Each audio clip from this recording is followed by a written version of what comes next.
नमस्ते, बनी capital channel में आप सबका स्वागत है। तो आज हम इस वीडियो में ओरिएंट प्रो सॉल्यूशन लिमिटेड इस कंपनी का जो क्वार्टर 2 का अभी फाइनेंशियल रिजल्ट अनाउंसमेंट हुआ है उसके बारे में फुल डिटेल्स देखने वाले हैं।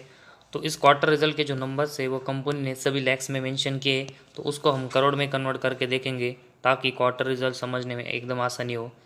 तो सबसे पहले हम इस क्वार्टर 2 का जो रिजल्ट है उसमें कंपनी का जो टोटल इनकम है उस सेक्शन के बारे में सबसे पहले इन्फॉर्मेशन देखते हैं। तो अभी हम क्वार्टर 2 में देखेंगे तो कंपनी ने लगभग 154 करोड़ का जो टोटल इनकम है वो जनरेट किया है, जो कि इसके कंपेरेटिवली अगर हम क्वार्टर 1 में देखेंगे तो उस समय कंपनी ने 146 करोड़ का जो टोटल इनकम है वो जनरेट किया है। तो लगभग 8 करोड़ की जो ग्रोथ है वो क्वार्टरली बेसिस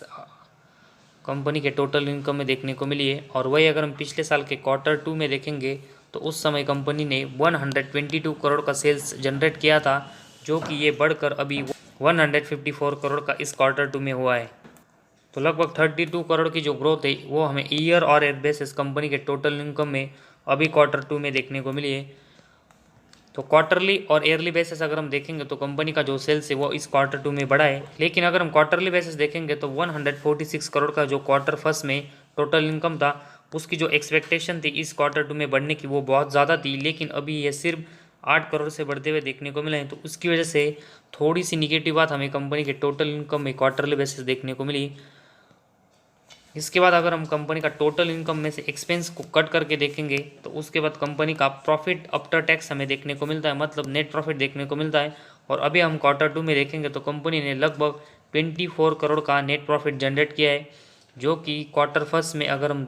देखेंगे तो उस समय कंपनी ने 24.17 करोड़ का नेट प्रॉफिट जनरेट किया था, जो कि अभी ये थोड़ा सा बढ़कर 24.92 करोड़ का हमें इस क्वार्टर 2 में देखने को मिला है, जो कि इसकी जो बढ़ने की एक्सपेक्टेशन इस क्वार्टर 2 में क्वार्टरली बेसिस थी वो बहुत ही ज़्यादा थी, लेकिन इसमें सिर्फ हमें बहुत ही मामूली ग्रोथ यहाँ पर क्वार्टरली बेसिस देखने को मिली, जो कि एक निगेटिव बात है। और वही अगर हम पिछले साल के क्वार्टर 2 में देखेंगे तो उस समय कंपनी ने 18 करोड़ का नेट प्रॉफिट जनरेट किया था, जो कि अभी 6 करोड़ से बढ़कर 24 करोड़ का इस क्वार्टर 2 में हुआ है। तो ईयर और ईयर बेस में देखेंगे तो एक अच्छी ग्रोथ कंपनी के नेट प्रॉफिट में हुई है, लेकिन क्वार्टरली बेसिस जिस तरह ग्रोथ इस क्वार्टर 2 में होनी चाहिए थी उस तरह की ग्रोथ अभी हमें देखने को नहीं मिली है, जो कि कंपनी के परफॉर्मेंस के लिए एक निगेटिव बात है।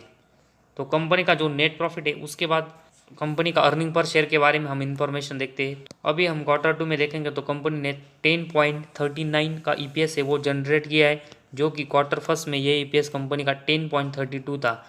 तो कंपनी के क्वार्टरली बेसिस ईपीएस में ज़रूर ग्रोथ देखने को मिली है, लेकिन जितनी ग्रोथ होनी चाहिए थी उतनी हमें देखने को नहीं मिली। तो इसी वजह से ये भी कंपनी के परफॉर्मेंस के लिए थोड़ी सी निगेटिव बात है। और वही अगर हम पिछले साल के क्वार्टर 2 में देखेंगे तो उस समय कंपनी ने 8.59 का ईपीएस जनरेट किया था, जो कि अभी ये बढ़कर 10.39 हुआ है। तो ईयर और ईयर बेस में देखेंगे तो कंपनी की ईपीएस में कंपनी ने एक अच्छी ग्रोथ की है, लेकिन क्वार्टरली बेस जिस तरह की ग्रोथ होनी चाहिए थी एक्सपेक्टेशन से रिलेटेड वो अभी हमें आते हुए देखने को नहीं मिली है। तो अभी हम क्वार्टर 2 में देखेंगे तो कंपनी का टोटल इनकम, नेट प्रॉफिट और ईपीएस है, इन सब में कंपनी ने क्वार्टरली और ईयरली बेसिस ग्रोथ ज़रूर की है। लेकिन अगर हम ईयर और ईयर बेसिस पर देखेंगे तो टोटल इनकम, नेट प्रॉफिट और ईपीएस में जो कंपनी ने ग्रोथ की है वो बहुत ही अच्छी है। लेकिन अगर हम क्वार्टरली बेसिस देखेंगे तो कंपनी का जो टोटल इनकम, नेट प्रॉफिट और ईपीएस है वो जिस तरह अभी क्वार्टर 2 में आना चाहिए था उसकी जो एक्सपेक्टेशन थी उसके रिलेटेड हमें आते हुए देखने को नहीं मिला। और इसी वजह से ओरिएंट प्रो सॉल्यूशन इस कंपनी का जो परफॉर्मेंस है वो एक्सपेक्टेशन से रिलेटेड आते हुए देखने को नहीं मिले, और उसी वजह से हमें इस कंपनी का जो शेयर है उसमें प्रेशर देखने को मिल सकता है और कंपनी के शेयर में गिरावट इस क्वार्टर 2 का जो रिजल्ट है उसके बाद देखने को मिल सकती है।